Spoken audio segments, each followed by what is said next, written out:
Hello, welcome to my weekly update. So you're going to have to bear with me this week. I am not in a good place. I'm insanely foggy and just kind of all over the place. But so I think the first thing I want to talk about this week is a very kind of emotional topic for me, and that is the acknowledgement that I am seeing in the news for Lyme disease, at least on the federal level. It's one of those things that it's like I don't want to get my hopes up too high, but just to see that it's at least being acknowledged. And I also read that they're going to be looking into it as, investigating to see if it actually was used as a bioweapon. And just to see it. So, it wasn't that long ago when I used to see people saying chronic Lyme wasn't real and that kind of thing. And it's like, all I could think when I would read that stuff is like, yeah, I don't believe in it either, but sadly it believes in me. So what I think really doesn't matter, which, can be said for those people's thoughts as well. But anyway, I can only speak from my own experience and what I believe was my family's experience with Lyme disease. I lost my father in 2020 to Alzheimer's and Parkinson's, and I definitely believe that just from knowing him as well as I knew him and his symptoms and just kind of his life in general, I definitely believe that he had some kind of vector-borne illness. And I think what eventually happened was that then fed into the Alzheimer's and Parkinson's.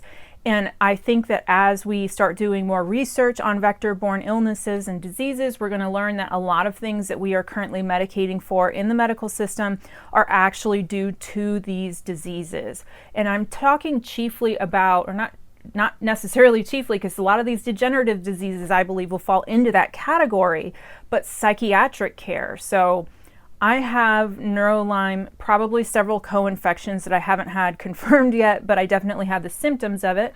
And I believe that I've had this disease or diseases my entire life, or at least since childhood. And, growing up, I think that my immune system was robust enough to suppress it, which is what is supposed to happen.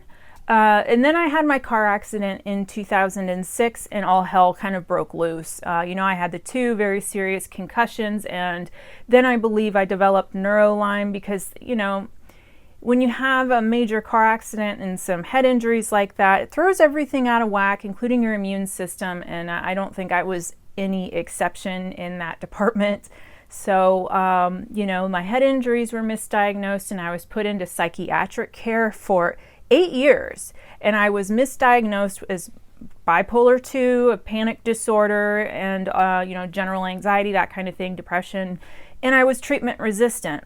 So I spent 8 years being so severely over-medicated that I couldn't lead a normal life without any symptom relief. In fact, I tended to get all of the really negative side effects that you read about, like antidepressant causing suicidal thoughts and behavior. That was me. And it was hell because, that's almost a decade of your life. And the best way I can think to describe it is when you watch a movie and they have like a scene where they're in like a psychiatric unit and you kind of see the people in the background and they're over medicated to the point that they're just sitting there kind of drooling on themselves. That was my life for close to a decade. And it didn't matter what I said when I walked into that psychiatrist's office or my primary care.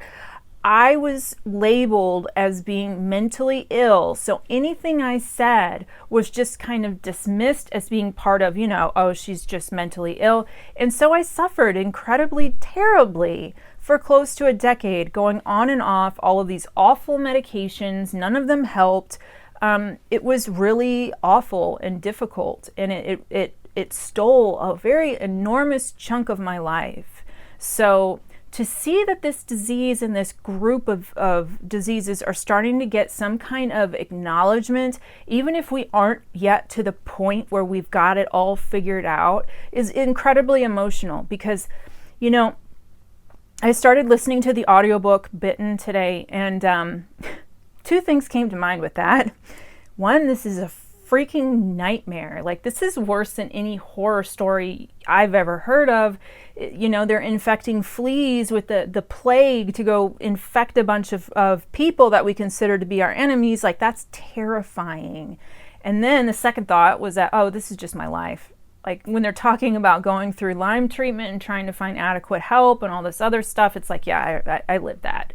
I lived that for close to 20 years, So very informative. I'm going to work on educating myself a bit more about this cluster of illnesses because I don't know much about it yet. I feel like a lot of other people just know so much more. So, I'm going to finish listening to that audiobook, and I have 2 documentaries I'm going to watch, the Quiet Epidemic and then Under Our Skin. So, I really want to know more about, I think it's time for me to learn these things. I've kind of healed enough stuff now where I feel I have the bandwidth to take in this information and actually digest it and remember it. So yeah, very hopeful about this, outbreak of Lyme information, at least on the federal level. I know that some of the state governments aren't exactly being cooperative with this, but you know what? It's a step in the right direction. And as someone who has really struggled for 20 years, we're headed towards something. At least it's not being suppressed anymore. So yeah, so I just wanted to talk a little bit about that. On my social media accounts, I'm going to be posting a lot of Lyme-related content. If you go to my interviews, you'll see that I have a really awesome interview with Dr. Mariah Hinchy and then also Dr. Shannon Delaney, who I wish I would have found those women before. Would have made all the difference in the world to my, treatment, but that's okay. I'm here now, and so I just wanted to talk for a little bit about just the whole Lyme acknowledgement movement that seems to be happening right now and how very grateful I am to see that. So next, I feel like garbage and I don't know why. So my memory is awful. It's absolutely awful. So I've been working on putting together some new videos. I want to do some reviews about some of the treatments that I've had and also just some other ideas that I have. So I essentially wrote down some talking points for a review I wanted to do. It's a 10-minute long video, and I could not, for the life of me, remember any of them. Now, I went through this treatment protocol. I have video of me going through it. I remember it. But yeah, I wrote down my talking points myself, and I could not, for the life of me, remember them. So I spent 3 or 4 days handwriting down my talking points to try to remember them. 3 or 4 days. Like I have pages and pages and pages of what I want to say in this 10-minute video. And I sat down yesterday thinking after, rehearsing what I wanted to say, and I'm like, yes, I finally got it.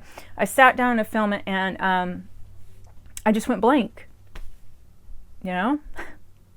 I just went blank. I forgot what the topic of what I was talking about. I forgot what the treatment I was doing the review was. I forgot everything, like just total blank. And, I thought that was related to my needing my hormones redone, my bioidentical pellets or whatever. And then I started listening to this Bitten audiobook, and apparently that's a Lyme disease symptom. So I may need to go through a round of treatment. If I do, I'll definitely video it, and share it on here. Lyme treatment is terrible though. So while I feel like garbage now, I've had 3 cups of coffee, 10 hours of sleep last night, and I am still absolutely exhausted. The treatment makes it worse. So I will be very probably very, very sick during the treatment should I do that. But I'll definitely share it on here. I feel like more of that kind of thing needs to be shown because it is, just to give the disease some of the validity that it needs. My goodness.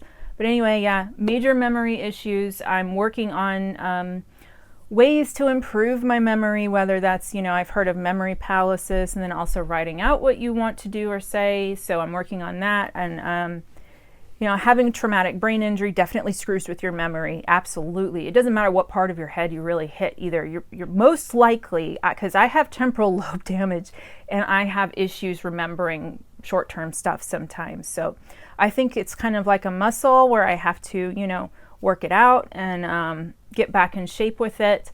I did do some reading too. So I take 2 prescription drugs that can really cause substantial memory loss, and that's amitriptyline and gabapentin. So I have started tapering on the amitriptyline. I'm going down 10% every 4 weeks. So it's going to be an insanely slow taper. I know I'm going to get frustrated and wish I could just immediately stop it, but slow and steady, because I've tried to quit this stuff at least 3 times in the past, and it's really hard. So I'm going to work on the amitriptyline first, because my gut just tells me that it's amitriptyline related. I've also started taking it a lot earlier at like 6 p.m. as opposed to 8, so that by the next morning, more of it is worn off. And I guess it helps. I don't know, man. I can't remember if it helps or not. So tapering on that, and I'll be also cutting back on the gabapentin. I'll do like 100 milligrams every couple weeks. That's what my doctor told me anyway. So I'll start working on that as well. And you know, I have been exercising, but my fatigue and my just exhaustion has gotten so bad that if I exercise, if I push myself, I need at least a day or two to just not do anything to recuperate. So I'm not sure what I'm going to do there. I don't want to stop, because it feels really good to exercise, but it also feels like when I'm walking, like I can remember when I was a little kid, I used to put on my dad's like rubber rain boots or whatever, you know, I think galoshes or whatever they're called.